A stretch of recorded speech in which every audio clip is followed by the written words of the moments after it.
தெய்வத்தாலாகாதெனினும் முயற்சிதன் மெய்வருத்த கூலி தரும்.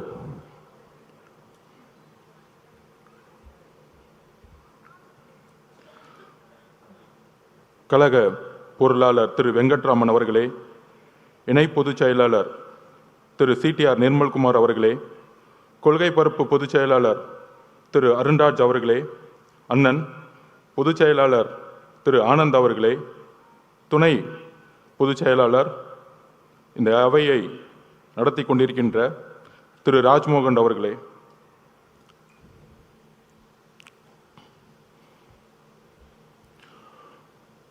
நாற்பதாவது நாள் முதல் 16 நாள் அவதூறுகள், பொய் பிரச்சாரங்கள், துரோகங்கள், சூழ்ச்சினா என்னன்னே தெரியாத நம்மளுடைய கட்சி 30 வருஷமா இயக்கங்களா, மக்கள் இயக்கங்களா உருவாகி நலத்தட்ட இயக்கங்களாகவே மக்களோட இருந்து இதை வழிநடத்தி இன்றைக்கு சூழ்ச்சினா என்னன்னு முதல் முறையா கரூர்ல பார்த்து அந்த சூழ்ச்சியை எதிர்கொண்டு இன்றைக்கு எந்த சூழ்ச்சி செய்தார்களோ அந்த திமுக இன்றைக்கு மக்கள் முன்பு ஒரு குற்றவாளியாக ஆக்கப்பட்டு தமிழகத்தில் பேசி வளர்ந்த கட்சி திமுக இன்றைக்கு பொய்யை மட்டும், குற்றச்சாட்டுகளை மட்டும் நம்ம மேல செலுத்தி நம்ம தலைவர் மேல ஒரு பொய்யான பிரச்சாரங்களை உருவாக்கி, ஆனால் தன்னுடைய அமைதியின் மூலமாக தமிழகத்தில் முதல் முறையாக ஒரு மௌன புரட்சியை உருவாக்கி மக்கள் விரும்பும் முதல்வர் வேட்பாளராக 2026 இந்த சூழ்ச்சியை தூக்கி எறியக்கூடிய ஒரே தலைவர் எங்களுடைய தலைவர் அவர்களுக்கு வணக்கத்தை தெரிவித்து, சிறப்பு பொதுக்குழுனா தலைவர் நம்மை அழைத்திருக்கிறார். பொதுவாக எப்பொழுதும் பொதுக்குழுவை தலைவருடைய அனுமதியுடன் நம்மளுடைய பொதுச்செயலர் அண்ணன் அவர்கள் கூப்பிடுவார். ஆனால் இன்றைக்கு தலைவர் அவர்கள் நம்மை இந்த தமிழகத்திற்கு தாவைக்க முடங்கியது, தாவைக்கவுடைய மாவட்ட செயலாளர்கள் கைது செய்யப்பட்டார்கள்,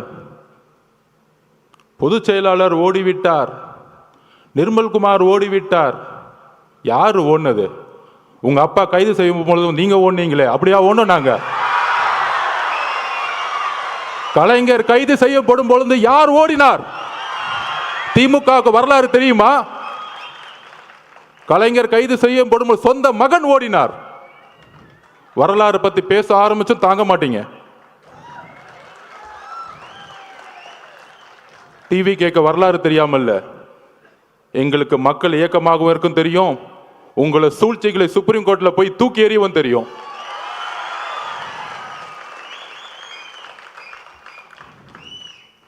என்ன பண்ணிட்டோம்?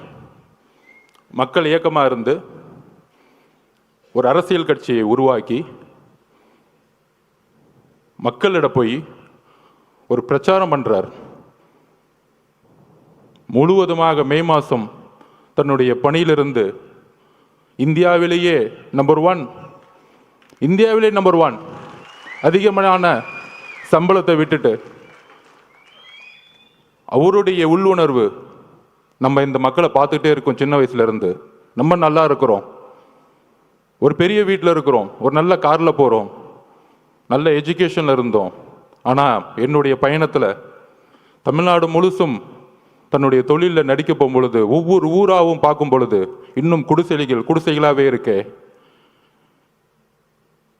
தன்னுடைய தந்தை கலைஞர் பெருசாக பேசிவாங்க, குடிசை மாற்று வாரியத்தை உருவாக்கினார். ஆனால் இன்னைக்கு குடிசைங்களை தூக்கி எறிஞ்சிக்கிட்டு இருக்காங்க பெரிய பெரிய மாளிகைகளை கட்டுறதுக்காக. அப்படி தன்னுடைய பயணத்தில் ஒரு கட்சி ஆரம்பிக்கணும், மக்களிடம் போகணும், மக்கள்கிட்ட போய் நம்ம நான் அரசியலுக்கு உங்களுக்கு நல்ல விஷயங்களை வந்தால் என்னென்ன செய்வேன், பிரச்சாரத்தில் என்னென்ன தவறு நடந்துட்டுருக்கு, நிர்வாகம் என்ன தவறு நடந்துட்டுருக்கு, தமிழக வெற்றி கழகம் நம்ம தோழர்களும் நானும் ஆட்சிக்கு வந்தால் என்ன நிர்வாக மாற்றங்களை உருவாக்க முடியும்னு மக்கள்கிட்ட சென்றுட்டு இருக்கார். மதுரை மாநாட்டில் சொன்னார், நீங்கள்லாம் போய் ஒவ்வொரு வீடாக மக்களோட சப்போர்ட் கேட்குறீங்க, நான் ஆல்ரெடி வீட்டுக்குள்ளே போயிட்டு தான் மக்கள்கிட்ட வரேன். இது உண்மை, நான் பார்த்தேன் கண்படியா. நான் பாவ மன்னிப்பு கேட்டுக்கிறேன் இந்த திமுக 10 வருஷம் வேலை பண்ணதுக்காக. இந்த தமிழக மக்கள் முன்னாடி பாவ மன்னிப்பு கேட்டுக்கிறேன். ஏன்னா எதிர்கட்சியாக இருக்கும் பொழுது ரொம்ப நல்ல கட்சி, ரொம்ப நல்லவர்களாக தெரிஞ்சாங்க. ஏன் நம்ம தலைவரை எலெக்ஷன் அன்னைக்கு கருப்பு சிவப்பு சைக்கிளோட உங்களுக்கு ஆதரவு கொடுக்குறேன்னு சொன்னாரு. உங்களுக்கெல்லாம் நன்றி உணர்வு இல்லை. என்ன நன்றி இருக்கு? அரசியலில் ஒருத்தர் அழிக்கிறதுக்கு இவ்வளோ பெரிய குற்றச்சாட்டுகளாக சொல்ல முடியும்? மதுரை மாநாடு முடிஞ்சவன தலைவர் சொன்னார், மக்களை சந்திக்க வரேன் அப்படின்னு. மக்களை சந்திக்க வரேன் மதுரை மாநாடு முடிஞ்சு சொல்லும்போது எல்லா கட்சி தலைவர்கள் மாதிரி நம்மளும் ஒரு வண்டியை எடுத்துட்டு ஃபர்ஸ்ட் திருச்சி போகணும். யாருக்குமே தெரியாது நமக்கு இப்படி ஒரு கூட்டம் வருமா. திருச்சி ஏர்போர்ட்லேருந்து அந்த 7 கிலோமீட்டர் கடக்கிறதுக்குள்ள 6 மணி நேரம் முடங்கியது திருச்சி. எந்த தலைவருக்கு இது நடந்திருக்கு? எம்ஜிஆர்னு சொல்றாங்க, அப்ப நாங்க பிறக்கல. ஒவ்வொரு சீனியர் லீடர்ஸும் சொல்றாங்க எம்ஜிஆர் இருக்கும்போது தான் இப்படி இருந்துச்சு, எம்ஜிஆர் இப்படி தான் இருக்கும்போது இருந்துச்சுன்னு. அடுத்து திருச்சி முடிஞ்சு அரியலூர் போனோம். அரியலூர் போறதுக்கே நைட் ஈவினிங் 4 மணி ஆயிடுச்சு. 4 மணிலேருந்து பெரம்பலூர்ல இருந்த மக்கள் 7 மணி நேரமா வெயிட் பண்ணிட்டு இருந்தாங்க, 70,000 பேர். அதுல முக்கியமா பெண்களும் குழந்தைகளும். அப்ப எஸ்பி சொன்னார், சார் 1 மணி ஆயிடுச்சு சார், இப்ப ஏதாச்சும் அசம்பாவிதம் ஆயிடும் போதுன்னு. துடிக்கிறார் தலைவர்.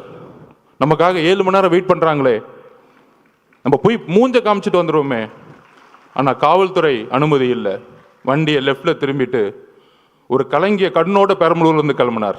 அவர் தான் எங்க தலைவர். உண்மையை சொல்லணும், அரசியல் பேச்சு இல்லை, உணர்ச்சியான உண்மையை சொல்லணும். அதை முடிஞ்சு அடுத்தது திருவாரூர் போனோம். திருச்சியிலேருந்து கிளம்பி நாகப்பட்டினம் போனோம். நாகப்பட்டினத்தில் அப்பயே சொன்னார், நாங்கள் என்ன கேட்குறோம், ஒரு நல்ல இடம், மக்கள் வரும்போது அவர்களுக்கு ஒரு பாதுகாப்பு. என்ன மிரட்டணும்னு நினைச்சீங்கன்னா அதுக்கு எப்படி பதில் கொடுக்குன்னு தெரியும். ஆனால் மக்களோட பாதுகாப்புக்கு நீங்க தான் பொறுப்பு. நாகப்பட்டினத்தில் பேசினார். அந்த பேச்சு இன்னைக்கும் நீங்க எடுத்து பார்க்கலாம். அதை முடிஞ்சு திருவாரூர் வந்தார். 3 கிலோமீட்டருக்கு 3 மணி நேரம் ஆச்சு. உங்களுடைய தந்தை பிறந்த ஊர். பெரிய பெரிய கட்சி தலைவர்களை திருவாரூருக்குள்ள போக மாட்டாங்க. ஆனா இந்த 50 வருஷ வரலாற்றை உடைச்சாரு திருவாரூர்ல. என்ன பெரிய கட்சி கட்டமைப்பு.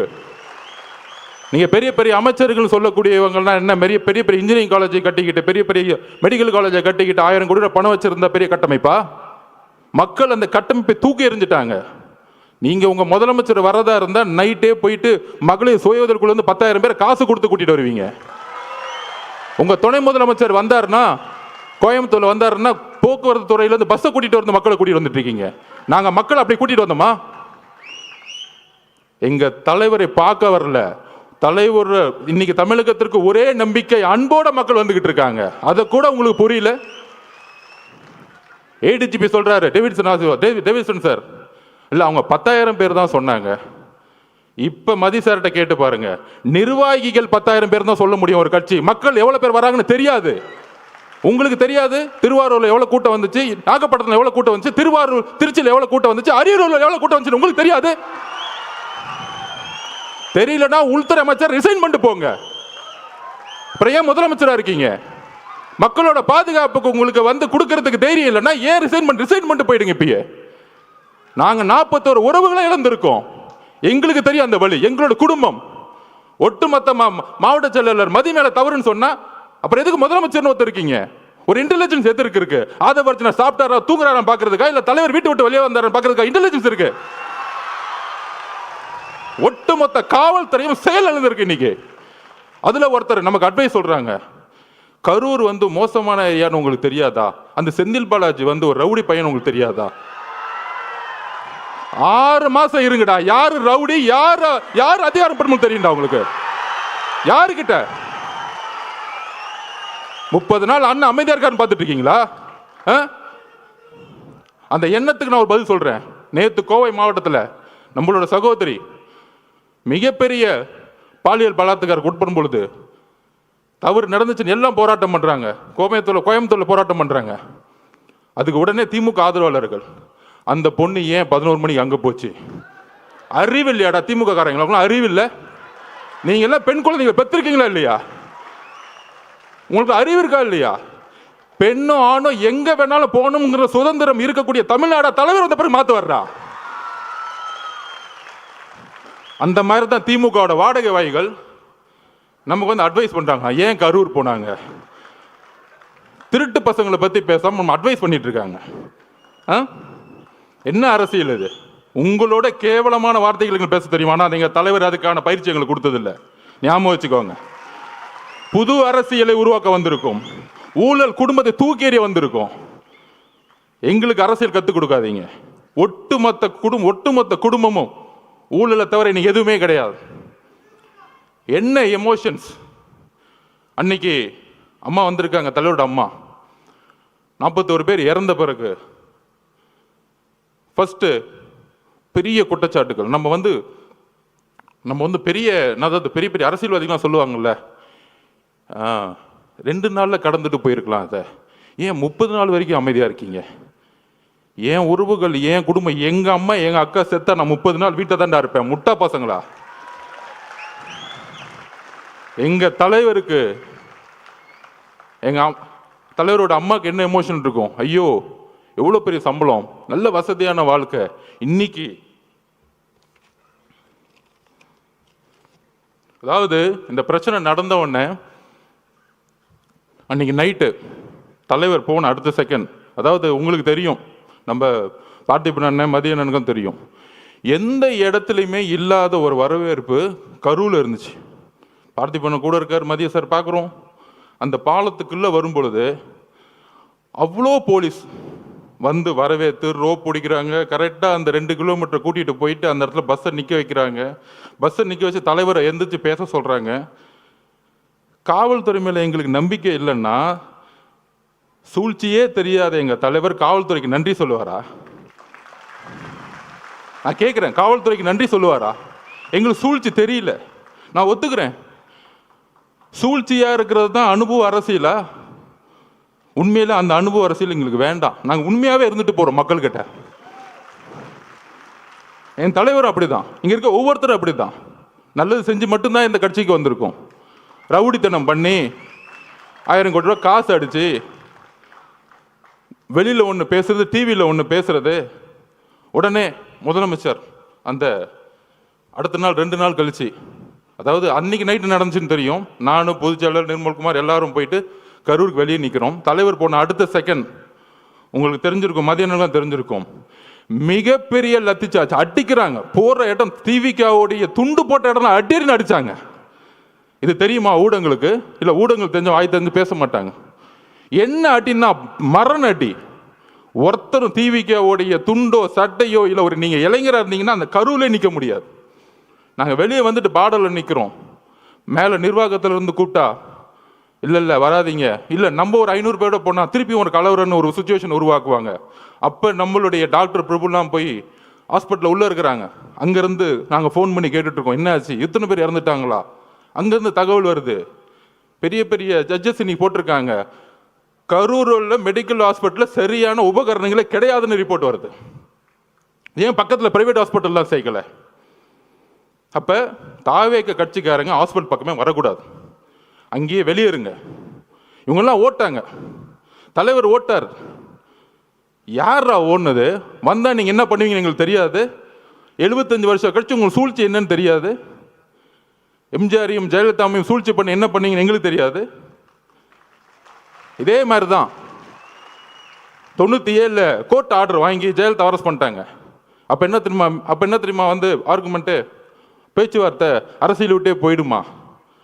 இவங்களுக்கு எப்படின்னா, இந்த ஒரு குடும்பம் மட்டும்தான் அடுத்த 100 வருஷத்துக்கு கொடுங்க, வேற யார் ஏற்று வந்தாலும் தூக்கி எறிஞ்சிருது. இன்னைக்கு பெரிய பெரிய பார்த்தீங்கன்னா 30 நாள் தெரியும், பெரிய பெரிய சினிமா ஸ்டார்ஸ், உலக நாயகங்களுக்கெல்லாம் போய் ரெட் ஜெயினில் சைன் போட்டு சினிமாவுக்கு போயிட்டாங்க. எங்கள் தலைவர் நினச்சிருந்தா இதே ரெட் ஜெயின் 500 கூட சம்பளம் வாங்கிட்டு என்னமோ பண்ணுங்கன்னு சொல்லிட்டு போயிருப்பார். ஏன்னா தூக்கி எறிக்கு தானே வந்திருக்காரு உங்களை, அந்த கோபம் தானே உங்களுக்கு. யாருமே எத்து கேட்கக்கூடாது. நான் சொன்னோம்ல, பிறப்பார்வத்தில் முதலமைச்சர் கூடாது. என்ன பிரச்சனைனா அதான் நெப்போ கிட்ஸ்.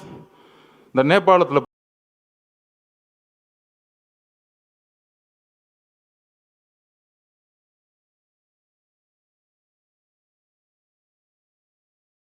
வந்து யார் யாரெல்லாம் வந்து பக்கா ஷூட்டிங்கு. அதுக்கு அடுத்தது வந்தாரு பாருங்க ஷூட்டிங்கு. அதுக்கு அடுத்தது வந்தாரு பாருங்க மகேஷ் பொய்யாமொழி. மக்கள் எங்க உண்மை தெரிஞ்சிச்சுன்னா இந்த 2 பேரை பார்த்தே உண்மையை கண்டுபிடிச்சிட்டாங்க. இன்னைக்கு எங்க தலைவர் மேல நைட் ஃபுல்லா விமர்சனம், அவர் ஓட்டாரு ஓட்டாரு ஓட்டாரு அப்படின்னு. அந்த 2 பேர் கேமரா வேணுங்கன்னே கொண்டு வந்து வர வச்சு, அங்கே நில்லுங்க, கேமரா நில்லுங்க, நாங்கள் 2 பேர் நிற்கிறோம். ஒருத்தன் அப்படியே கையை பிடிச்சி நெளிகிறான். சாரி தப்பா பேசாதீங்க, ஒருமையில் பேசிட்டு நெளிகிறாரு. அடுத்தது நம்ம மகேஷ் பொய்யாமொழி. அதாவதுங்க நமக்கு வந்து ஒரு வீட்டில், இப்போ எங்கள் அம்மாவை நான் சின்ன வயசில் இழந்துட்டேன். நம்ம உறவுகள் அம்மாவும் அக்காவும் குட்டி குட்டி குழந்தைங்க இருக்கும்போது முதல் வாய் வார்த்தையே வராது. நாங்கள் அப்படிதான் நிற்கிறோம் எல்லாருமே. பொதுச்செயலாளர் என்னன்னு தெரியாமல் அப்படியே மயங்கி நிலையில் நிற்கிறார் பொதுச்செயலாளர். நாங்கள் அப்படியே நிற்கிறோம். இதுக்கப்புறம் அரசியல், நம்ம மேலே குற்றச்சாட்டுகள் எதுவுமே அடுத்த 48 மணி நேரத்துக்கு எங்களுக்கு எதுவுமே தெரியல. அதுக்கப்புறம் தான் என்ன நடக்குதுன்னு டிவியில் பார்க்க ஆரம்பிக்கிறோம். இதுதான் உள் உணர்வு. அப்போ தலைவருடைய உணர்வு எப்படி இருக்கும்? அமைதியாக போய். தலைவரோட அம்மாவோட உணர்வு எப்படி இருக்கும்? ஐயோ, இந்த முரசொலியில் இவங்க பண்ணுற உண்மை என்னன்னு தெரியும். முதலமைச்சர் என்ன பண்ணார்? அடுத்த 2 நாள் கழிச்சு இதில் வந்து எந்த கட்சி தலைவரும் தன்னுடைய கட்சியை வந்து இறக்குறதுக்கெல்லாம் நினைக்க மாட்டாங்க சொன்னாரா இல்லையா? நல்ல புள்ள மாதிரி. ஆனால் முரசொலியில் சொல்கிறாங்க, தாவேக்கா கொல்லும் நீதி வெல்லும், 41 உயிர்களை கொன்ற விஜய். இப்போ தெரியுதா திமுகவுடைய நிலைப்பாடு என்னன்னு தெரியுதா? இதே முரசொலியில். அப்போ இவங்களோட நோக்கம் என்ன? 77க்கு அப்புறம் எம்ஜிஆரை ட்ரை பண்ணாங்க, அம்மா ஜெயலலிதா மடத்தை ட்ரை பண்ணாங்க.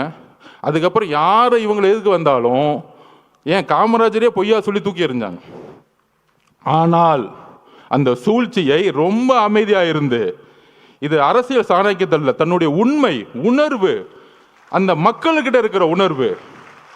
அந்த என்ன உணர்வுனா, தலைவருடைய அம்மா என்ன நினைப்பாங்க? ஐயோ, குழந்தைக்கு இப்படி ஆயிடுச்சு, இப்படி பொய் சொல்றாங்களே, சூழ்ச்சி பண்றாங்க அப்படின்னு சொல்லும் பொழுது, இதே உணர்வை தான் அவருடைய அமைதி தமிழ்நாட்டிற்கு ஒட்டுமொத்த தாய் குலமும் ஒரே மாதிரி நினைச்சிருக்காங்க. தலைவரோட அம்மா மட்டும் அப்படி நினைக்கல. அதனால தான் இவங்க மாட்டிக்கிட்டாங்க. அன்னைக்கு நைட் இவர் நடிக்க, அந்த பிரச்சனையிலையும் கண்டிஷனை ஃபாலோ பண்ணுங்கன்னு ஆக்டிங் போட. ஆனால் நீங்கள் இதில் மகேஷ் பொய்யாமொழி மட்டும் பார்த்துருப்பீங்க. இன்னொரு நெப்போ கிட்ட ஒன்று வரும் காலையில், துபாயிலேருந்து கிளம்பி. அவர் ஏதோ துபாயில் போய் தமிழ்நாட்டில் ஒரு தியாகம் பண்ணுறதுக்காக அங்கே உண்ணாவிரதம் போன மாதிரியும், அங்கேருந்து இந்த மக்களுக்கு ஓடி வந்த மாதிரியும் வந்துட்டு ஒரு மணி நேரம் கூட ஹாஸ்பிட்டல் இல்லை. அந்த மக்களோட நமக்கு அந்த ரைட்ஸ் இருந்துச்சா, நமக்கு அந்த அதிகாரம் இருந்தால் அந்த மக்களோட கடைசி நிமிஷம் வரைக்கும் நம்ம இருந்திருப்போம். அந்த உயிரை எடுத்து கொண்டு போய் சமாதானம் பண்ணுற வரைக்கும், சமாதி கொடுக்குற வரைக்கும் இருந்திருப்போம். அப்படி ஒரு மணி நேரம் வந்துட்டு கடைசியில் ஒரு பேட்டி, ஏங்க இந்த தப்புலாம் பண்ண அவரை போய் ஏங்க கொஸ்டின் கேட்கல, தாவேக்க தலைவரை பார்த்து கொஸ்டின் கேளுங்க. இப்போ புரியுதா? பாவம் முதலமைச்சருக்கு உடம்பு சரியில்லை, அவருக்கு என்ன நடக்குதுன்னே தெரியாது. ஒரு பேப்பர் கொடுத்தா படிப்பார். சட்டசபையில் பாருங்க, எதிர்கட்சி தலைவர் 2 மணி நேரம் பேசுவார். ஆனால் எதிர்கட்சி தலைவர் பேசுறதை காமிக்கவே மாட்டாங்க வீடியோவில். டக்குன்னு ஒரு குறிப்பு வரும், ஒரு 5 நிமிஷம் பேசுவார். அவர் 2 மணி நேரம் கத்திட்டு இருப்பார்.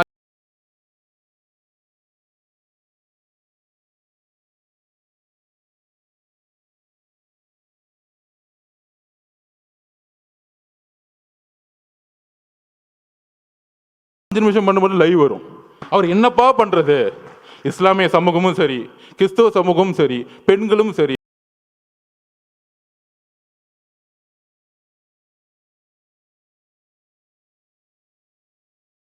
இளைஞர்களும் சரி, அவர் பிரச்சாரம் போகும்போது எல்லா கூட்டமா வராது. அது எப்படி நிப்பாட்டுறது? இவ்வளவுதான் இவங்களோட நெரேட்டிவ், இவ்வளவுதான் இவங்க சிந்தனை. அப்ப என்ன பண்ணணும்? அவர்கிட்ட என்ன பலம் இருக்கு? பெரிய பொருளாதார பலம் இருக்கா? இல்லை. சரி, இவர் மிரட்ட முடியுமா? உன் குடும்பத்தை அதை பண்ணிடுவேன் இதை பண்ணிடுவேன், மிரட்ட முடியாது. பெரிய பெரிய நடிகர்கள்லாம் இன்னைக்கு மிரட்டி ரெட் ஜெயினில் சைன் போட வச்சுட்டாங்க. உங்களுக்கு யாருன்னு தெரியும், அவங்க பேரை சொல்ல வேணாம். அவங்க இப்போ நமக்கு எதிராக பேசிக்கிட்டு இருக்காங்க. 5 வருஷத்துக்கு முன்னாடி மாற்றம் அப்படின்னு சொன்னவங்களாம் இப்போ இந்த பக்கம் போய் ஐயா நீ தான் ஏன் எனக்கு சைன் அப் போடு நான் ஒரு படத்தை நடிக்கிறேன்னு படத்துக்கு போயிட்டாங்க. அன்னைக்கு எப்படி நைட்டு நடித்தாங்களோ வாழ்க்கை முழுசும் நடித்து நம்பர் 1 ஆனவருக்கு நடிக்கவே தெரியாதவங்க வந்து நடிச்சாங்கன்னா இவர் தெரியாதா தலைவருக்கு? அப்படி அன்னைக்கு நைட்டு மாட்டி முதலமைச்சர் அப்படி வந்து அடுத்த நாள் அறிக்கை, முதலமைச்சர் மட்டும் இல்லை ஹோம் செக்ரட்டரி கோர்ட்டில் கேஸ் ஃபைல் பண்ணுறாங்க.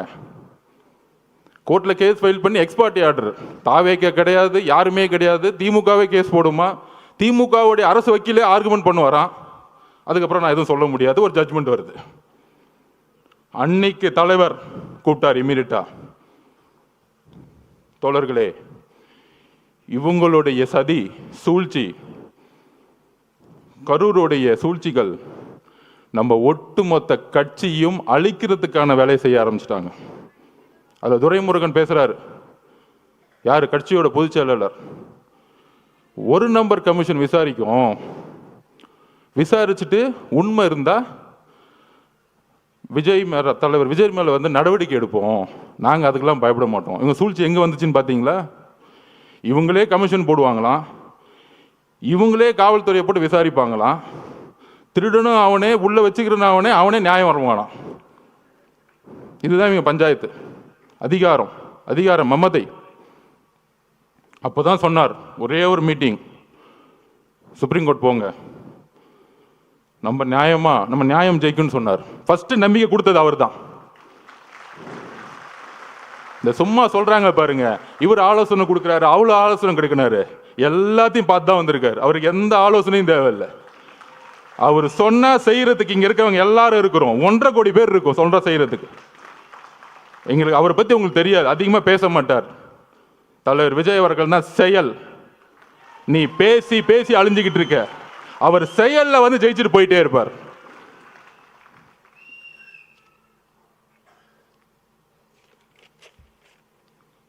அதாவது இந்த கரூர் இன்சிடென்ட், கரூருக்கு முன் கரூருக்கு அப்புறம்னு சொல்லலாம். இந்த 41 குடும்பத்தையும் தலைவர் இங்கே வந்து பார்த்தாரு. ஏன் பார்த்தாரு?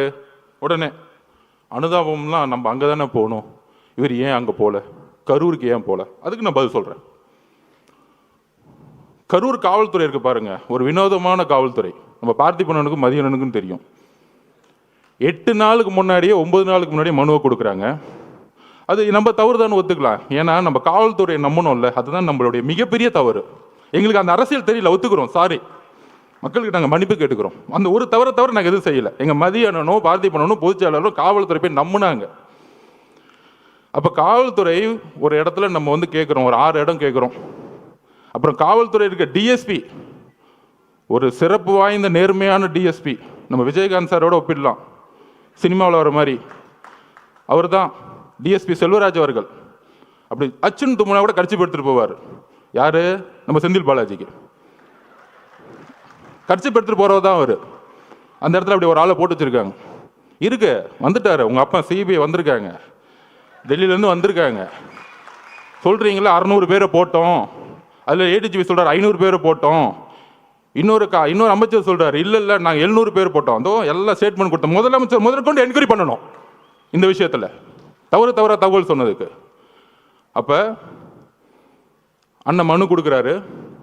அந்த டிஎஸ்பி பார்த்திபன் கூட சண்டை போடுறாரு. எல்லாம் பதிவு இருக்கு, எல்லாம் சொல்லுவார் அண்ணன். என்ன சண்டை? அதில் வந்து கலெக்டர் வந்து ஒரு சர்க்குலர் அனுப்புறார். என்ன சர்க்குலர்? 4 இடம் நீங்கள் எதை வேணா சூஸ் பண்ணிக்கலாம். அந்த 4 இடத்துல நம்ம கேட்ட இடம் ரவுண்டானா, கரெக்டான பார்த்திபன் லைட்டஸ்ட் ரவுண்டானா கேட்குறோம். இது ஆல்ரெடி கவர்மெண்ட் சர்க்குலர் கொடுத்துருக்க இடம், இதை டிஎஸ்பி அனுப்புறார். ஆனால் அடுத்த நாளே உத்தரவு வந்திருக்கும், அச்சுன்னு தும்பிட்டார்ல அவர், ஊருக்குள்ளே கூட்டிகிட்டு வராத. ஏன் ஊருக்குள்ளே கூட்டிகிட்டு வரக்கூடாது? ஊருக்குள்ளே கூட்டிகிட்டு போய் தலைவர் அந்த இடத்துல ரவுண்டான நின்றுட்டா ஒட்டுமொத்த மக்களும் ஓட்டு மாறிடும், வேற ஒன்றும் கிடையாது. இதுதான் அரசியல். அவர் முகத்தை யாரும் பார்த்துடக்கூடாது. ஊருக்கு வெளியே ஓரமாக ஒரு ரோட்டுக்குள்ளே போ, அங்கே நீ என்னை பற்றி பேசுகிறேன்னா ஃபஸ்ட்டு செருப்பத்துக்கு அடிப்பேன், கலைப்புறம் பண்ணி பேசாமல் கிளம்பணும். இதுதான் திமுகவுடைய ரவுடி அரசியல். இந்த ரவுடி அரசியல் நமக்கு தெரியல, இதை நம்ம உணரல. காவல்துறை என்ன சொன்னுச்சு, நீங்கள் பத்திரமா இந்த தெருவிலே வாங்க, பாதுகாப்பெல்லாம் நாங்கள் பார்த்துக்குறோம். காலையில் 9:30 மணிலிருந்து ஈவினிங் அவர் எந்தெந்த நொடியிலிருந்து வராரோ எல்லாமே லைவ்ல ஓடிக்கிட்டு இருக்கு. காவல்துறைக்கு தெரியாதா அவர் எங்கே வராருன்னு? இன்னும் 1960 யாருக்கும் தினத்தந்தி பேப்பர் அடுத்த நாள் வர தெரியறதுக்கு? ஒவ்வொரு நாமக்கல்லேருந்து ஒவ்வொரு 5 கிலோமீட்டர்லையும் 5000 10,000 பேர் நிப்பாட்டுறாங்க பஸ்ஸை. ஒரு இடத்துலையும் ஒரு காவல்துறை கிடையாது. எங்களுடைய பாதுகாப்பை பற்றி நாங்கள் பேசலை. மக்கள் திடீர்னு கூடும் ஒரு கோயிலுக்குள்ள, திருச்செந்தூர் கோயிலுக்குள்ள ஒரு சாமியை பார்க்க ஒரு 20 லட்சம் பேர் வந்தாங்கன்னா எந்த அளவுக்கு முன்னெச்சரிக்கணுமோ அதே முன்னெச்சரிக்கை எங்கள் தலைவர் எடுத்து ஆகணும். நாங்கள் கூட்டிட்டு வரல. 10-20% தான் நிர்வாகிகள் இருக்காங்க. எங்களுக்கு தெரியாது எவ்வளோ மக்கள் வருவாங்கன்னு. அப்போ உங்களுடைய உளவுத்துறையும் காவல்துறையும் மக்களுக்கான பாதுகாப்பு கொடுக்கணும் தான் உங்களை தாழ்மையோட கேட்டுக்கிறோம். அரசியலை என்ன கைது செய்யுங்க, யாரை வேணா கைது செய்யுங்க, அதை ஃபேஸ் பண்ணிக்கலாம். ஆனால் மக்கள் என்ன ஆனாங்க? மக்களோட உயிரை வச்சு ஏன் விளாடணும்? அதுதான் கேவலமான எண்ணம். என்ன எண்ணம்? மக்களுக்கு எதாவது ஆச்சுன்னா அந்த பழியை அவர் மேலே போட்டு சூழ்ச்சி பண்ணி கட்சியை முடக்கி கட்சியை தூக்கி எறியணும். முதலமைச்சர் ஸ்டாலினோட ஒரே குறிக்கோள் என்ன தெரியுமா? தன்னுடைய மகனுக்கு போட்டியே இல்லாமல் ஒரு விஷயத்தை உருவாக்கிட்டு போயிடணும். அதிமுக அவங்க போட்டியை நினைக்கிறது இல்லை. ஒரே போட்டி 1977க்கு அப்புறம் 26% இன்னைக்கு தாண்டின ஒரே கட்சி நம்மளுடைய தலைவர். சும்மா டிவிக்கு எப்போ பார்த்தாலும் ஒரு பெரிய டிவி சேனல், ஒரு சேனலை முடக்கிட்டாங்க. நம்ம சகோதரர் சொன்ன மாதிரி புதிய தலைமுறை. அவர்கிட்ட நான் பேசும்போது என்ன சொன்னாங்க, ஏன் லைவ் போடுறோம்னா ஒவ்வொரு சனிக்கிழமை அன்னைக்கும் நம்பர் 1 சேனலில் 1,20,00,000 பேர் பார்க்குறாங்க. நம்பர் 2 புதிய தலைமுறை 80 லட்சம் பேர் பார்க்குறாங்க. அவங்க ஆட்டோமேட்டிக்காக மக்கள் எங்கே இருக்குமோ அங்கே தான் சேனல் இருக்கும். அப்போ மக்களுடைய சந்திப்பு, மக்களுடைய கமிட்மெண்ட் எங்கே இருக்குன்னா தலைவர்கிட்ட இருக்கு. ஒரு மாற்றம் வராதா? ஒரு உண்மையான ஒரு ஒருத்தர் மாட்டா. அவர் திருட மாட்டாருப்பா. ஏன் திருட மாட்டாரு? அவர் தான்ப்பா பெரிய சம்பளத்தை விட்டுட்டே வராரு. இவங்கன்னா திருட்டு பசங்க, இந்த படுபாவிங்க. இத்தனை நாளாக நாங்கள் வேற ஆள் இல்லை. இதெல்லாம் ஊரில் ஒரு சாதாரண ஒரு பாட்டி பேசுகிறாங்க. உங்களுக்கு தெரியும், ஐயோ அங்கே நேரு இருக்கார், எப்படி ஜெயிப்பார்? 2011 உன் நேருலேருந்து எல்லாம் தூக்கி எறிஞ்சாங்க மக்கள். என்ன பேசிட்டு இருக்கீங்க? என்ன அரசியல் எங்களுக்கு தெரியாது. ஐகுமோரில் ஒரு பெரிய மினிஸ்டர் தூக்கி எறிஞ்சாங்க, ஒரு சைக்கிள் கடைக்கார வச்சு ஜெயிச்சாங்க. அதுதான் தமிழக வெற்றி கழகம். நீ உன் கட்டமைப்புலாம் தூக்கி எறிவார். உன் பொதுச் செயலரில் தூங்க முடியாமல் எந்திரிக்காம, அதுக்கு ஏன் பொதுச் செயலர் எவ்வளோ மேட்ரு? ஏன் பொதுச் செயலரை பார்த்து நீ மீம்ஸ் போட்டுட்டு இருக்க? எந்திரிச்சு ஒரு வாக்கிங் பண்ண சொல்ல உன் பொதுச் செயலரை. சட்டசபையில் உட்காந்து கிண்டல் பண்ணிக்கிட்டு கேலி பண்ணிக்கிட்டு எதிர்கட்சிகளை என்ன அவை நாடா, ஒரு அவை நாவடக்கம் கூட தெரியாம சட்டசபையை கேலி பொருளாக்கிக்கிட்டு எப்போ பார்த்தாலும் சட்டசபைக்கு போனா ஐயா உதயநிதி வாழ்க, ஐயா உதயநிதி. என்ன தியாகி அவரு? சட்டசபையா என்ன பண்ணிட்டு இருக்கீங்க? இது கேள்வி கேட்டால் போதும், என் மேலே ஒரு எஃப்ஐஆர். நான் புரட்சியை உருவாக்கிட்டேன்னா ஆமாம், எல்லாம் ஊர்லேருந்து எல்லாம் ஆம்ஸ் இறக்கி நடு ரோட்டில் நின்று துப்பாக்கி எடுத்து சுட்டுட்டு இருக்கோம். இதுக்கு ஒரு எஃப்ஐஆர், இதுக்கு ஒரு மிரட்டல். அதில் துரைமுருகன் நாங்கள் என்ன நடக்கணும்? தைரியம் இருந்தால் கை வைங்கடா, என் தலைவரை பார்த்துருவோம். தைரியம் இருந்தால் கை வைங்கடா. என்ன அதிகாரம் இருந்தால், போலீஸ் இருந்தால், தைரியம் இருந்தால் முதல் வீட்டுக்குள்ளே போயிடுங்க. நான் கேட்குறேன், ஒட்டுமொத்த காலேஜில் இருக்க இளைஞர்களும் உங்கள் வீடு தேடி வருவாங்க, ஞாபகம் வச்சுக்குவாங்க. ஆயுத எழுத்து படம் பார்த்துருக்கீங்களா? பெரிய ரவுடி எழுத்து நிற்பாங்க. அந்த படத்தில் மணிரத்னம் சார் எழுதியிருப்பாரு, இளைஞர் புரட்சி. அந்த புரட்சி தான் 26 உருவாகிட்டு இருக்கு. நீ காசை கொடுத்து கூட்டிட்டு வருவ. அதுக்கு நான் உதாரணம் சொல்லிடுறேன். நாமக்கல்ல இருந்து கரூர் வந்துட்டு இருக்காரு அண்ணன், நான் உள்ள இருக்கிறேன். அதுக்கு முன்னாடி ஒரு பெரிய காலேஜ் இருக்கு மேடம். மதியானம் என்ன நடந்தது? குமாரசாமி காலேஜில் இருந்து 5000 ஸ்டூடெண்ட்ஸ் ஓடி வருவாங்க. நான் 2 கிலோமீட்டர் பார்க்குறேன். அண்ணன் பார்க்குறாரு, என்னப்பா அங்கேருந்து ஒரு கூட்டம் ஓடி விட்டது, என்னப்பா அது அப்படிங்கிற. ஒட்டுமொத்த காலேஜும் ஓடி வராங்க. அதில் ஃபோன் வேறு எடுத்துகிட்டு வராங்க, கத்தி எடுத்துகிட்டு வரும்போது ஃபோன் எடுத்துகிட்டு வந்துட்டு இருக்காங்க. அதில் நண்பர்களே, இதுதான் மிகப்பெரிய விஷயம்.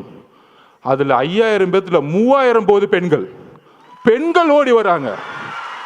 இதுதான் அரசியல் மாற்றம்.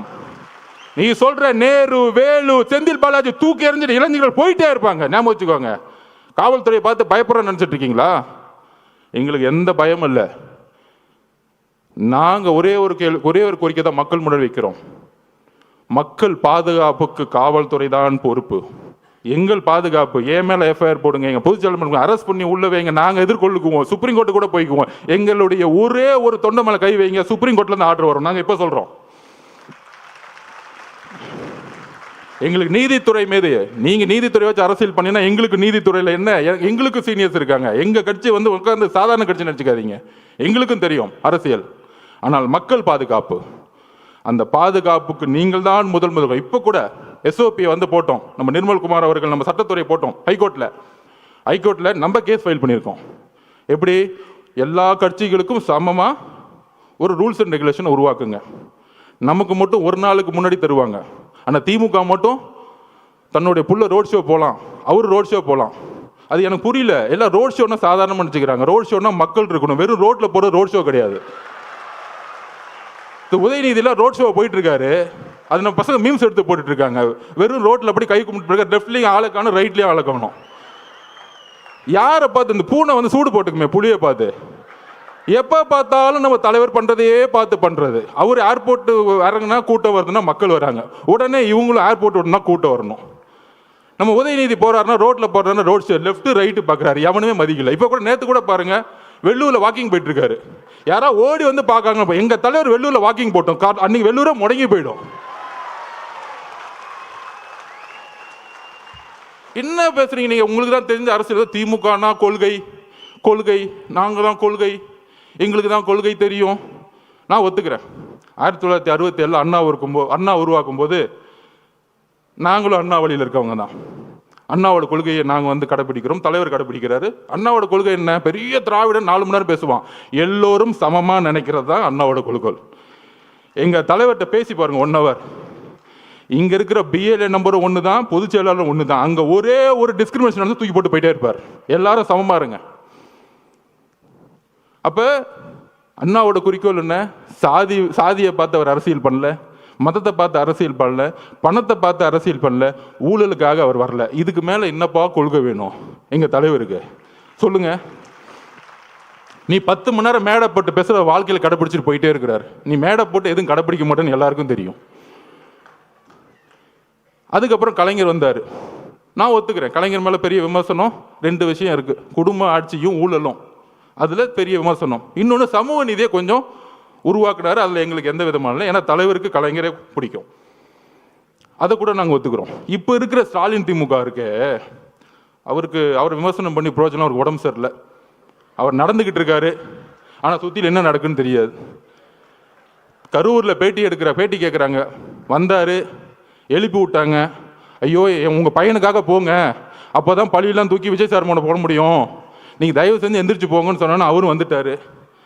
5 வருஷமாக எந்த சாவுக்கும் போலையாம். ஃபோனில் அஜித்குமார் கூப்பிட்டு அம்மா மன்னிச்சுக்கோமான்னு சொல்லுவாராம். ஆனால் தாவே மேலே குற்றம் சொன்னவொன்னே கிளம்புனாரு பாருங்க, சார்ட்டர் ஃப்ளைட் பிடிச்சி. அந்த சார்ட்டர் ஃப்ளைட்டை எப்போ புக் பண்ணாங்க, எப்படி வந்துச்சு, எப்படி நைட்டோட டேட்டாக கிளம்புனாருன்னா அடுத்து சிபிஐ என்கொயரி வச்சுக்கலாம். அதை அப்புறம் வச்சுக்குவோம். அதுக்கு தான் உச்சநீதிமன்ற நீதிபதி போட்டிருக்காங்களே, அவர் வரட்டும், பெரியவர் வரட்டும், அங்கே நம்ம முறையிடுவோம். அங்கே அப்போ அவருடைய குறிக்கோள் இன்னைக்கு வந்து ஸ்டாலின் திமுக என்ன தெரியுங்களா? ஒன்றுமே இல்லை. அவர் உடம்பு சரியில்லை, அமைதியாகிட்டார். சட்டசபையில் ஒரு பேப்பர் கொடுப்பாங்க, ஒரு மீடியா மீட்டிங்னு வச்சுக்குவாங்க, அவர் வந்து பேசுவார். இன்னொன்று கூட நம்ம பசங்க ட்ரோல் பண்ணாங்க, நம்ம பசங்க இருக்காங்களே ஜென்சி பசங்க, அடுத்த கேள்வி இவரே சொல்லுவார் மீடியாவில், அந்த கேள்வி தானே நான் பதில் சொல்கிறேன் அப்படின்னு. இதுதான் ஸ்டாலின் திமுக. ஆனால் அதை இயக்கக்கூடியவங்க 2 பேர், மருமக மக. எனக்கு அங்கே தெரியும் என்ன சிஸ்டம்னு எனக்கு தெரியும், நான் அடிக்க முடியும். உன் டிஎன்ஏ எனக்கு தெரியும், என்ன தப்பு பண்ணுவீங்கன்னு எனக்கு தெரியும். எம்ஜிஆருக்கு அப்புறம் அந்த கட்சியை தெரிஞ்ச ஒரு ஆள் நான் தான். உங்கள் டிஎன்ஏ, உங்கள் துரோகம் எல்லாம் எங்களுக்கு தெரியும். அப்போ அண்ணங்கிட்ட அப்பயே சொன்னானே, இதெல்லாம் பண்ணுவாங்க, இந்த சூழ்ச்சிக்கெல்லாம் பண்ணுவாங்க, சுப்ரீம் கோர்ட்டு நீங்கள் சொன்ன உடனே போயிடலான்னு. 16வது நாள் அமைதியாயிட்டோம். இன்னைக்கு ஸ்டாலின் சாரோடைய திமுக மகன் ஒரு லெவலில் இருப்பார், மருமகன் சீஃப் செக்ரட்டரி. தாவேக்காவை எப்படி அழிக்கணும், இதுதான் அஜெண்டா. அதுக்கு தான் பெண்ணு 20 கோடி. அந்த 27லிருந்து அந்த சுப்ரீம் கோர்ட் ஓப்பன் ஆகிற டைம் 8 நாள். ஒன்று லீகல் ஃபைட், மீடியா நம்ம திறக்கவே முடியாது, எல்லாரும் கைது, மாவட்ட செயலர் கைது, எல்லாரும் ஓட விடு.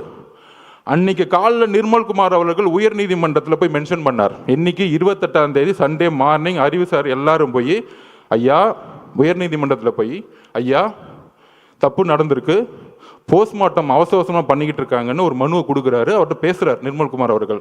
காலங்காலத்தில் நாங்களே வந்து தலைவர்கிட்ட சொல்லிட்டு அண்ணா தப்பு நடக்குதுன்னு நம்ம. ஆனால் அன்றைக்கி அந்த கேஸ் எடுக்கலை. உயர்நீதிமன்றம் வெக்கேஷன் கோர்ட்டில் ஆயிடுச்சு. எல்லா தகவலையும் சொன்னோம். அந்த 1 வாரம் நீதித்துறைக்கும் போக முடியல, மீடியாக்கிட்டையும் போக முடியல. ஏன் மீடியாட்ட போக கூட அவங்க மட்டும்தான் பேசுறது கேட்கணுமா? அதில் ஒருத்தர் மீச வச்சிருக்கலாம் பேசிட்டு இருப்பார், சட்டையை பிடிச்சி ஒன்று அடிக்கிறேன், வெளியே வந்து தொடர பார்ப்போம். மீடியானா ஒட்டுமொத்த 2 கோடி மக்களோட உணர்வு நாங்கள் இருக்கிறோம், தைரியத்தை தொடுங்க பார்ப்போம். வேண்டாம், எங்களுக்கு அந்த அரசியல் தெரியாது, ரவுடி அரசியல், கேவலமாக பேசக்கூடிய அந்த மாதிரி ஒருமையில் பேசக்கூடிய எங்களுக்கு தேவையில்லை. ஆனால் மக்களுடைய இறப்புக்கு இன்னும் எங்களுக்கு வழி இருக்கு, அந்த உணர்வு எங்களுக்கு இருக்கு. இப்போ எழுதில நாங்கள் பேசலை, மனசுல இருந்து வருது. இந்த 40 நாள் என்ன பண்ணீங்க, எங்கள் மக்களுக்கு என்ன பண்ணீங்க? நான் சொன்னேன் பாருங்க, அதை விட்டுட்டேன். நம்ம செல்வராஜ் அப்படி அவங்கள போட்டு 25ஆம் தேதி இல்லை நீங்கள் இந்த இடத்துக்கு தான் போகணும், இல்லைன்னா கேன்சல், அவர்கிட்ட மிரட்டுறாரு பார்த்திபன்ட்ட. அதெல்லாம் இருக்கு, இந்த இடத்துக்கு மட்டும்தான் நீங்கள் வரணும், இல்லைன்னா இந்த இடமே கேன்சல். அப்போ திருப்பியும் ஒரு 2-3 நேரம் கழிச்சு ரொம்ப பக்குவமாக பாசமாக, பிரதர் நீங்கள் தயவு செஞ்சு ஒத்துக்குவாங்க, நாங்கள் பாதுகாப்பு கொடுக்குறோம் அப்படின்னு இறக்கப்பட்டு பேசினோடனே செல்வராஜோட பொய் வாக்குறுதிகளை நம்பி அதை சைன் போட்டுட்டாங்க. அதில் என்ன பொய்? 25ஆம் தேதி தான் அவங்க மனு கொடுத்தாங்க, நாங்கள் 26 ஒத்துக்கிட்டோம், 27 நடந்துருச்சு. 10 நாளாக கத்திரிட்டு இருக்காங்க மாவட்ட நிர்வாகம், எங்களுக்கு அந்த வேணாம், அந்த இடம் வேணாம், இடம் வேணாம். இப்போ தெரிஞ்ச அந்த சூழ்ச்சி. அப்போ இந்த சூழ்ச்சி நடந்து முடிஞ்ச உடனே இந்த 16 நாள் என்னென்னலாம் சூழ்ச்சி பண்ணாங்க, இந்த முரசொலி என்ன எழுதுச்சு, பத்திரிகையாளர்கள் என்ன எழுதுனாங்க, எல்லாம் தெரியும். அப்போ திருப்பியும் மக்களை பார்க்க போகணும். எப்படி திருப்பியும் கரூரில் இருக்கிற, அதாவது எந்த இறப்பாக இருந்தாலும் முதல் சஸ்பெண்ட் பண்ணுவாங்க, டிஎஸ்பியும் எஸ்பியும் முதல் ஒரு பேசிக்காக சஸ்பெண்ட் பண்ணுவாங்க, ஒரு துறை ரீதியான என்கொயரி பண்ணுவாங்க. ஏன் பண்ணலை? இதுதான் ஒரு கூட்டு சதி. 120 யாரு? ஃபர்ஸ்ட் ஹாஸ்பிட்டல் ஒன்று செந்தில் பாலாஜி, அப்புறம் உதயநிதி ரசிகர் மன்ற தலைவராக இருந்தவர் திரு மகேஷ், நடிக்கவே தெரியாததுக்கு ரசிகர் மன்றம், அதை விட்டுருங்க, அந்த இடம். 3வது காலங்காத்தால் துபாயிலேருந்து வந்தவர். ஆக்சுவல் 120 இவங்க தான், கூட்டு சதியே இவங்க தான். ஏன் திண்டுக்கல்லேருந்து பெரியசாமி என்ன வரல? அவங்கெல்லாம் கலைஞர்கிட்டேருந்து அரசியல் கற்றுக்கிட்டாங்க. மக்களை சாவடிக்கூடிய அரசியல் திமுக இருக்க சீனியர் செய்யவே மாட்டாங்க. இந்த மாதிரி மாறி மாறி மாறி மாறி வந்துட்டு கொன்னாலும் பரவாயில்ல நினைக்கக்கூடிய ஒரு செந்தில் பாலாஜி ஆளுங்க தான் இது எக்ஸிக்யூஷன்ஸ். இது நான் தனிப்பட்ட முறையில் விமர்சனம் பண்ணுறேன். அதுக்கான விஷயத்தை நம்ம சொல்லுவோம். நம்ம போய் என்கொயரி ஆஃபீஸர்கிட்ட ஒரு திருநான்னு வச்சுக்குவாங்க, எனக்கு உங்க மேலே சந்தேகம் இருக்குன்னு சொல்லிட்டாலே அவங்க பார்த்துக்குவாங்க. வரிசையாக இருக்குதுல. அப்போ திருப்பியும் தலைவர் போனால், தலைவர் பாதுகாப்பு ஓகே, அதில் ஒரு மண்டபம் கொடுக்குறாங்க. நம்ம பார்த்திபனுக்கு தெரியும் என்ன மண்டபம் கொடுக்குறாங்க அப்படின்னா, கரூர்லேருந்து வெளியே தள்ளி போய் காம்பவுண்டே இல்லாமல் வெறும் ஒரு ஷெட்டு வச்சுக்கிட்டு ஒரு மண்டபம். மித்த மண்டபம் எல்லாருமே ப்ரைவேட் மண்டபம்லாம் சொல்லி வச்ச மாதிரி, உங்களுக்கு தான் காவல்துறையே மண்டபம் கொடுக்குறாங்களே, எங்ககிட்ட நாங்கள் எப்படிங்க கொடுக்க முடியும்? ஆல்ரெடி எல்லாம் சொல்லிட்டாங்க, கிளியரன்ஸ். இந்த உண்மையை தெரிஞ்சுக்கணும். ஏன் இந்த விமர்சனத்துக்கு பதில் சொல்லணும்னா, தலைவர் விமர்சனத்துக்கு பதில் சொல்லி பழக்கம் இல்லை. ஆனால் அங்கே ஏன் போல அப்படிங்கிற விஷயத்தை அந்த மக்களுக்கு சொல்லணும், பாதிக்கப்பட்ட எங்கள் குடும்பத்துக்கு நாங்கள் சொல்லணும். அதுக்கான வாய்ப்பு இது வரைக்கும் நாங்கள் கிடைக்கல. தலைவர் வாயை திறந்து அவங்ககிட்ட சொல்லலை. அங்கே தான் அந்த அவருடைய உண்மை இருக்குது.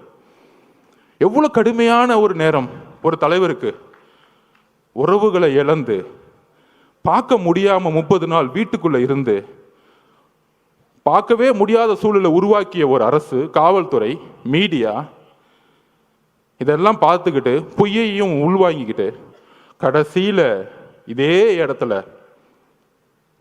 அவர் வந்து பார்த்தாரு. யாருமே இல்லை, தனியாக பார்த்தார். எந்த விதமான இதுவுமே இல்லை, ஆடம்பரம் இல்லை, ஒன்றுமே இல்லை. மீடியாவில் இது வரைக்கும் ஒரு சின்ன பிக்சர் வெளியே வரல. இதுதான் தமிழக வெற்றி கழகம். மக்களுடைய உணர்வை வைத்து அரசியல் பண்றது தமிழக வெற்றி கழகம் கிடையாது. அவரை பார்த்துட்டு 10 நிமிஷம் சாப்பிடல, 9 மணிலேருந்து 6 மணி வரைக்கும் தன்னுடைய கண்ணீரை மட்டுமே அவங்க முன்னாடி நின்றுட்டு இருந்தார். ஒரு மிகப்பெரிய ஆளுமை, தமிழ்நாட்டின் மிகப்பெரிய எதிர்காலம், முதலமைச்சர், ஒரு மிகப்பெரிய நடிகர், திரையில மக்கள் கொண்டாடக்கூடியவர். ஆனால் மக்கள் முன்னாடி அழுது கண்ணீரை சேர்ந்து அந்த 30 நாள் அம்மா, அக்கா, குழந்தைங்களை பார்த்து அதுக்கப்புறம் என்னால் பேச முடியல. என்னெல்லாம் பேட்டி கொடுத்தாங்கன்னு தெரியும். அப்படி அப்படி அப்படி நடந்துச்சா எனக்கு இது வரைக்கும் உள்வாங்க முடியல. அவர் அப்படி பார்க்க முடியுமா அப்படின்னு. ஆனால் 9 மணி நேரம் கண்ணீர் விட்டு சிந்திய ஒரே தலைவர் எங்களுடைய தலைவர். உங்களை மாதிரி நைட்டு 3 மணிக்கு மலர் வேலையை வச்சுட்டு 7வது நாளில் உங்களுடைய ஹெல்த் மினிஸ்டரை வச்சுட்டு இட்லி கடை படம் பார்க்க போகிற, இட்லி கடை படம் பார்த்தா எங்கள் தலைவர் கிடையாது. அப்படி ஒரு கட்சி கிடையாது எங்களுது. அப்போ அந்த வலியை ஒட்டுமொத்த தமிழ்நாடும் பார்க்கக்கூடிய எங்க தலைவர் 41 குடும்பத்தையும் அன்றைக்கு தத்தெடுத்தார். வாழ்க்கை முழுவதும் இந்த கட்சி தத்தெடுத்தது. இங்க இருக்கக்கூடிய 1.5 கோடி மக்களும் ஒரு ஆளா நாங்க இருக்கிறோம் பார்த்துக்கிறதுக்கு. அந்த அந்த வார்த்தைகளை கொடுத்து ஒரு விடை பெறும் பொழுது எங்களுக்கு தெரியும் அவருடைய உடல் மொழி எவ்வளவு இறுகி இருந்தது எங்களுக்கு தெரியும். அப்படி அப்படி அப்படி ஒரு தருணத்தை எங்க அண்ணனை நாங்க பார்த்ததே கிடையாது. அப்படி பார்க்க கூடாதுன்னு நாங்க நினைக்கிறோம். அந்த சூழ்ச்சியும் அந்த உணர்வும் இப்ப யோசிக்க ஆரம்பிச்சிட்டார். எந்த மக்களை நீங்க கை வச்சீங்களோ, பொதுவா அமைதிக்கு பின் புயல் வரும், இப்ப புயலுக்கு பின் அமைதி வரும்னு சொல்லுவாங்க. இப்ப ஒரு அமைதிக்கு பின் ஒரு புயல் வரப்போகுது, நீங்க பாப்பீங்க. ஏன் நிப்பாட்டினாங்க? ஏன்னா நம்ம 26% கிராஸ் பண்ணிட்டோம். தலைவரால இன்னும் தமிழ்நாடு முழுவதும் பிரச்சாரம் பண்ணும் பொழுது தனியாவே அவரால் ஜெயிக்க முடியும். இதுதான் உண்மை. எம்ஜிஆர் கட்சி திறக்கும் போது இவங்க கூட்டணி வருவாங்களா, அவங்க கூட்டணி வருவாங்களான்னு நினைச்சு பார்க்கல. இதுல எதிர்கட்சிக்கு வேற நீங்கெல்லாம் இந்த கொடூரமான திமுக அழிக்கணும்னா நாங்க தான் ஒரு பெரிய கட்சி, எங்களோட சேர்ந்துக்குவாங்க. அங்க ஒரு மட்டம் தட்டுது. நம்ம இந்த தீய சக்தியை அழிக்கிறதுக்கு எம்ஜிஆர் உருவானார். அதுக்கப்புறம் அம்மையார் ஜெயலலிதா அவர்கள் அதை உருவாக்குனாங்க. அதுக்கப்புறம் ஒரே தலைவர், எங்களுடைய தலைவர் மட்டும்தான் இந்த தீய சக்தியை தூக்கி போட முடியும். அதுல நாங்க தெளிவா இருக்கிறோம். நண்பர்களே, ரீசெண்டா நம்ம இந்தியாவுடைய பெண்கள் அணி வெற்றி பெற்றதை பார்த்துருப்பீங்க. 83க்கு அப்புறம் 25, 83ல் ஆண்கள் அணி ஜெயிச்சது கபில் தேவ் ஜெயிச்சாரு. அதுக்கப்புறம் பெண்கள் அணி ஜெயிச்சாங்க. அவங்க வெற்றி பெற்ற பிறகு சொன்ன வார்த்தைகளும் வழிகள் என்ன தெரியுமா? ஆண்கள் அணியை, இந்தியாவுடைய மென் டீம் எப்பயுமே இந்த உலகம் கொண்டாடும், இந்தியா கொண்டாடும். ஆனால் பெண்களை எங்களை கொண்டாடினது கிடையாது. இந்த ஒரு வெற்றி ஒட்டுமொத்த பெண்களுக்கும் கிடைத்த வெற்றின்னு சொன்னாங்க. அது மாதிரி 2026 எந்த மாதிரி காலகட்டத்தில் நம்ம இருக்கிறோம்? தன்னுடைய குடும்பத்தில் இருக்க மகனை முதலமைச்சராக மட்டுமே குறிக்கோள், வேற எந்த குறிக்கோளும் கிடையாது. கொள்கைன்னு சொன்னாங்களே, நான் சொன்ன மாதிரி தான். அண்ணா அவர்கள் 67 ஆரம்பிக்கும் பொழுது ஒரு கொள்கையாக ஒரு கட்சி ஆரம்பிச்சா திமுகவை. கலைஞர் கொஞ்சம் சமூக நீதியை பார்த்துக்கிட்டு குடும்பத்தையும் ஊழல் அமைச்சர்களையும் உருவாக்குனாரு. அதுக்கப்புறம் இன்னைக்கு இருக்க ஸ்டாலின் திமுக காந்தியை மட்டும்தான் ஃபாலோ பண்றாங்க. உடனே காங்கிரஸ்காரங்க தப்பா நினைச்ச கூடாது. என்னங்க எங்க தலைவரை திமுகவோட நோக்கி நீங்க கொண்டு போறீங்க அப்படின்னு சொல்றீங்க. உங்க கையில காசு இருந்தா ஒன்று எடுத்து வச்சுக்கோங்க. இந்த காந்தியை மட்டும்தான் அவங்க ஃபாலோ பண்றாங்க. இந்த காந்தி இல்லைன்னா இன்னைக்கு எந்த கவர்மெண்ட் ஆஃபீஸ்குள்ளேயும் போக முடியாது. நம்ம செந்தில் பாலாஜி அவர்களை திட்டுவோம், நேரு அவர்களை திட்டுவோம், பெரியசாமி அவர்களை திட்டுவோம், இந்த அமைச்சர்களை திட்டிக்கிட்டு இருப்போம். ஆனால் ஒட்டுமொத்த பணமும் ஒரு குடும்பத்துக்கு போய் மொத்தமாக சேர்ந்துக்கிட்டு இருக்கு. இதுதான் அவங்களுடைய அரசியல். இந்த அரசியலை ஒழிக்கணும்னா ஒரே தலைவர், நேர்மையான, உறுதியான, தைரியமான, மக்களுடைய உணர்வை உணர்ந்து கொண்டு அவர் அடிக்கடி சொல்லுவார், அரசியல்னா என்னன்னு தெரியுமாங்க? மக்களோட உணர்வுல நம்ம இருக்கணும்.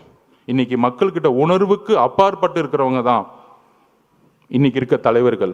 அதனாலதான் நைட்டு மலர் வளையம் வைக்கிறது, அடுத்த நாள் கிளம்பிறது, 3வது நாள் ஒரு தலைவரை குற்றச்சாட்டு சொல்றது, அவங்களுடைய பொதுச் செயலர் எப்படி அரெஸ்ட் பண்ணலான்னு தேடுறது. இதுதான் அரசியல்.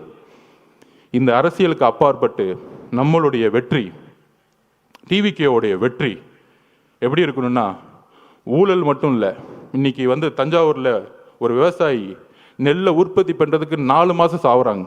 ஆனா அந்த நெல்லை கொள்முதல் பண்றதுக்கு ஒரு ஊழல். தலைவர் அதை திருவாரூர்ல சொன்னார். அதுதான் இப்ப நடந்துச்சு. இந்த மாதிரி ஒவ்வொரு ஊர்ல போய் நடக்கக்கூடிய ஊழல்களை சொல்லக்கூடிய, அதை போய் மக்கள்கிட்ட சேர்க்கக்கூடிய ஒரே தலைவர் நம்மளுடைய தலைவர். வரக்கூடிய 2026 வெற்றி நம்ம தலைவரை முதல்வராக்குவது மட்டும் இல்லை. அவர் ஏதோ முதலமைச்சராகணும், ஒரு பதவி வெறி இருக்கு, அதிகார வெறி இருக்கு, கிடையாது. ஒரு விவசாயிக்கு குறைந்தபட்ச கூலியை உருவாக்க வேண்டும். இன்னைக்கு நம்ம பேசிட்டு இருக்க நேரத்தில் மெரினா பீச்சில் தூய்மை பணியாளர்கள் போராட்டம் பண்ணிட்டு இருக்காங்க. ஆனால் இந்த முதல்வரும் துணை முதல்வர் என்ன பண்ணாங்கன்னா, அப்போ போராட்டம் நடந்துட்டு இருக்கும்போது அந்த குழு நம்மளை பார்த்தாங்க. போராட்டம் அவங்க கூலிக்காக போராட்டம் பண்ணிட்டு இருக்காங்க. இவங்க கூலி படமே பார்த்துட்டு இருக்காங்க. இப்போ தெரியுதா உணர்வு? தூய்மை பணியாளர்கள் கூலி கேட்டு போராட்டம் பண்ணிட்டு இருக்கும்போது கூலி படத்துக்கு ரிவ்யூ பண்ணிட்டு இருக்காங்க. இதுதான் உணர்வற்ற அரசியல். தமிழக வெற்றி கழகத்தில் இருக்க தோழர்களும் தலைவர்களும் கட்சிகளும் உணர்வுடன் மக்களோடு இருக்கிறோம். விவசாயிக்கு பிரச்சனைனா அதை மாற்றணும்னு சொல்லிட்டு நம்ம ஒரு அதிகாரத்துக்கு வரணும்னு நினைக்கிறோம். அந்த அதிகாரம் மக்களுக்கானதாக இருக்கட்டும், அந்த அதிகாரம் சமூக நீதிக்காக இருக்கட்டும், அந்த அதிகாரம் மத சார்பின்மைக்காக இருக்கட்டும், அந்த அதிகாரம் ஊழலுக்கு எதிரான இருக்கட்டும். வரக்கூடிய அரசு இளைஞர்களுக்காகவும் பெண்களுக்காகவும் பெண்கள் பாதுகாப்பு அரசாக நம்ம தலைவர் கொடுப்பார் என்ற உறுதியோடு உங்களுடன் பயணிக்கிறேன். நன்றி, வணக்கம்.